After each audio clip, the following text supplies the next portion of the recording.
بسم الله الرحمن الرحيم.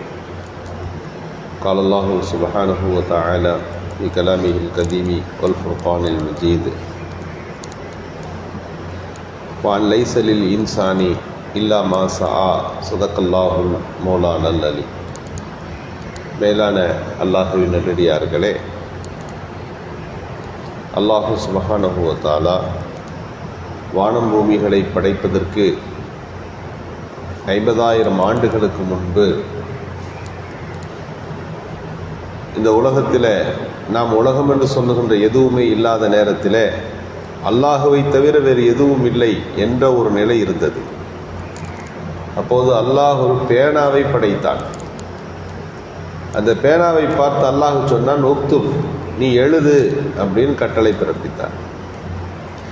அந்த பேனா கேட்டது, மாதா அக்துபு, நான் எதை எழுதட்டும், என்ன எழுதணும் அப்படின்னு கேட்டது.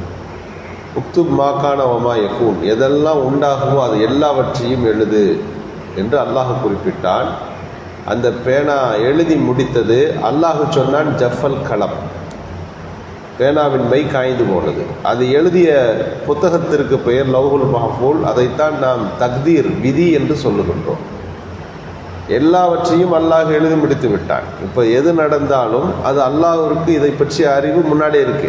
அதை பற்றி அல்லாஹ்வுக்கு தெரியும்.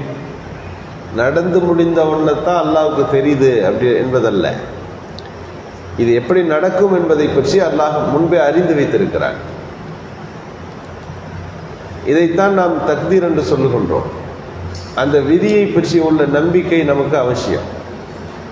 விதின்னா கலா ஒன்று இருக்கிறது, கதிர் ஒன்று இருக்கிறது. ஒரு இன்ஜினியர் மேப் போடுறாரு, அஸ்திவாரம்லாம் போட்டு வச்சிருக்காரு. அதற்கு பெயர் என்ன? கதிர். அங்கே நிர்ணயிக்கப்பட்டிருக்கிறது. கலானா என்னன்னு கேட்டால், அது வீடாக அது மாறி நிற்கிற போது கலா.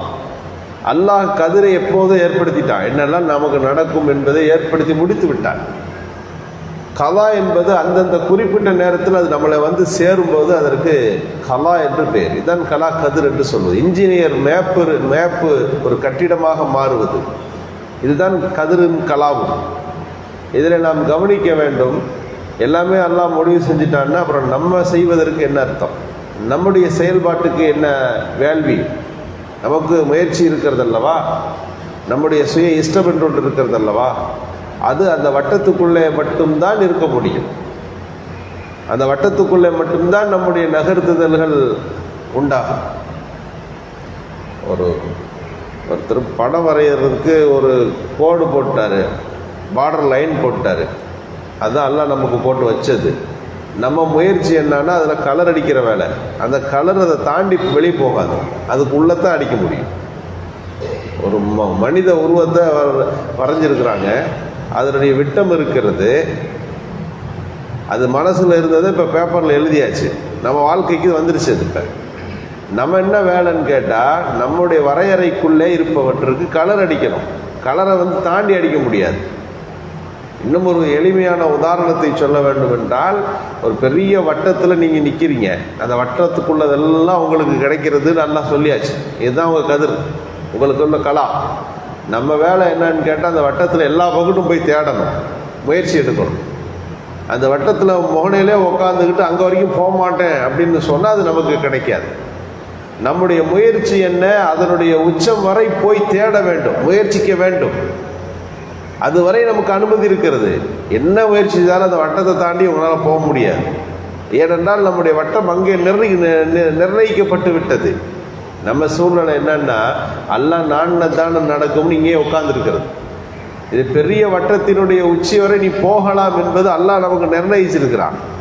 நம்ம என்ன சொல்கிறோம்னா, அல்லாஹ் நான்தான் நடக்கும், அதனால் நான் அப்படியே இருக்கிறேன் என்று சொல்லுகின்றோம். இல்லை, நீங்கள் முயற்சியுங்கள். லைஸ லில் இன்சானி இல்லா மா ஸஆ, எதை முயற்சிக்கின்றானோ அதுதான் அந்த மனுஷனுக்கு கிடைக்கும். எதை வெற்றி அல்லாஹ் நிர்ணயித்திருக்கிறான், அந்த நிர்ணயம் எது என்று நாம் தேடுவது நம்ம இதுல பொறுப்பு இல்லையா? எல்லாம் தேடி முடித்த பிறகு நம்ம சொல்லணும், எது கிடைச்சது அதை பற்றி சொல்லணும். இது பற்றி உள்ளது என்னென்னா, இவ்வளோதான் நாடி இருக்கான்னு இப்போ தான் நான் தெரிஞ்சுக்கிட்டேன், எனக்கு இவ்வளோதான் கிடைக்கும்னு அல்லாஹ் இப்போ முடிவு செஞ்சுருக்கிறான். என்னுடைய 40 வயசு வரை என்னுடைய சூழல் இதுதான் அப்படின்னு எப்போ சொல்லணும்? 40 வயது முடிகிற போது நமக்கு தெரியும். இளம் வயசுல யோசிச்சிருப்போம், வெவ்வேறு சிந்தனைகள், ஆசைகள் இருந்திருக்கலாம், கனவுகள் இருந்திருக்கலாம். நாம் முடிக்கிற போது நம்முடைய சூழல் என்ன?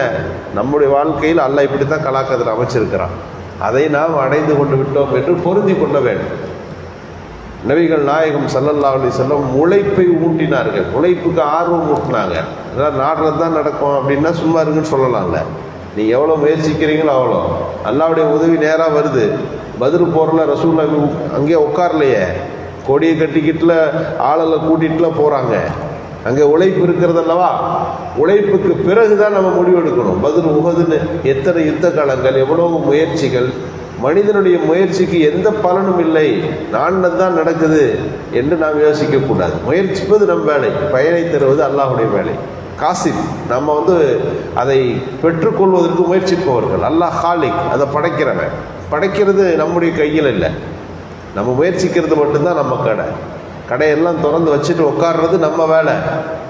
அல்லாஹ் ஹாலிக்கு, வியாபாரிகளை வாங்குற ஆளை அனுப்பி வைக்கிறது அல்லாஹ்வுடைய வேலை. முயற்சியை முதலில் நாம் முழுமைப்படுத்த வேண்டும். முயற்சி சார்ந்த விஷயத்தில் கவனம் செலுத்த வேண்டும். பிறகு அல்லாஹ் நமக்கு ஏற்படுத்தியிருக்கக்கூடிய கலாக்கதிர் எது என்பதை அல்லாஹ் நிர்ணயிக்கின்ற போது அதை நாம் பொருந்தி கொள்ள வேண்டும்.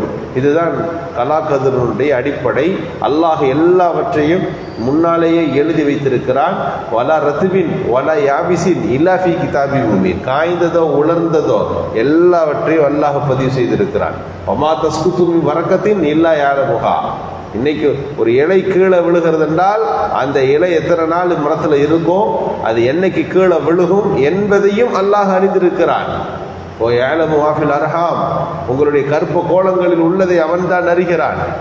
அல்லாஹ் குர்ஆன்ல தன்னுடைய இல்மை பற்றி குறிப்பிடுகிற போது அது அப்போது அறிந்து கொள்ளப்படுகிற இல்ம் அல்ல, அது ஏற்கனவே அல்லாஹ் அறிந்து கியாமத்தினுடைய கடைசி நிமிடம் வரை இந்த பூமியில் ஒவ்வொரு மனிதனுக்கும் என்னவெல்லாம் நடக்கும் என்பதை அறிந்து வைத்திருக்கிறான். ஒவ்வொரு ஜீவராசிக்கும் என்ன சூழ்நிலை என்பதை புரிந்து வைத்திருக்கிறான். அவனுடைய பார்க்கிற ஆச்சரியமே கிடையாது. அல்லாஹ் ஆலிமுன்னு வித்தியாசப்படுத்த முடியாது. அறிந்தவன், ரொம்ப அறிந்தவன் சொல்ல முடியாது. நமக்கு சொல்லலாம், கொஞ்சம் தெரிஞ்சவர், ரொம்ப தெரிந்தவர்னு சொல்லலாம். காரணம், அல்லாஹுக்கு ஆச்சரியம் என்பது கிடையாது, அறிவில் கூடுதல் குறைவு கிடையாது. எல்லாவற்றையும் அறிந்திருக்கின்றான். நடப்பதை அது சேருகிற போது அல்லாஹ் பார்த்து கொண்டே இருக்கிறான் என்பதுதான் அல்லாஹுடைய கலாக்கதிர் என்பது. இந்த கலாக்கதிர் குறித்துள்ள சிந்தனைகள் நமக்கு வேண்டும். நம்முடைய உழைப்பின் மீது நமக்கு நம்பிக்கை வேண்டும் என்று நமக்கு மார்க்கம் பணிக்கிறது. அல்லாஹு சுப்ஹானஹு வ தஆலா எல்லா நலன்களையும் நிறைவாய் முழுமையாய் பெற்றுக்கொள்ளுகின்ற நல்ல தௌஃபீக்கை நம் அத்தனை பேருக்கும் நசீபாக்குவானாக. சுப்ஹானல்லாஹி வ பிஹம்திஹி அதத ஹல்கிஹி வ ரிலா நஃப்ஸிஹி வ ஸினத அர்ஷிஹி வ மிதாத கலிமாத். சுப்ஹானல்லாஹ்.